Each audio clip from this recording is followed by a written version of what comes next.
I firmly believe that the reason that he was running again to be president was partially because he wants to sort of milk money out of the government, which is what he did the first time. He was running to stay out of jail. That's right. That's what he was doing. If we're being honest, okay? And it worked.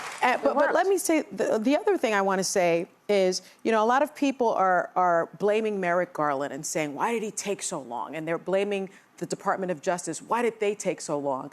As an alum of the Department of Justice, I want to make it clear that these cases generally take between 2 and 4 years to prosecute. I know that sounds crazy, but think about how many witnesses, including yourself, who testified in front of that House committee, 1,000.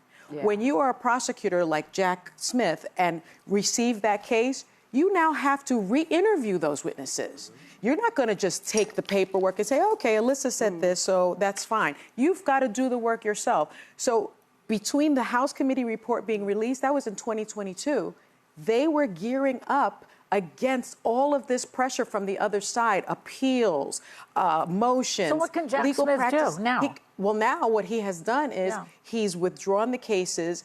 The judge has said they are withdrawn without prejudice. What that means is you can bring them again. But the problem is, because he's the sitting president, you can't continue the prosecution, and the statute of limitations will likely run out when he's done. So he did what he wanted to do, but the last final point I'll make, you know, I know that most people are saying, well, this was a kitchen table issue. This was about the cost of eggs. Donald Trump never talked about the cost of eggs. He tried to commit a sex act on a microphone. He talked about, you know, pets being eaten. Yeah.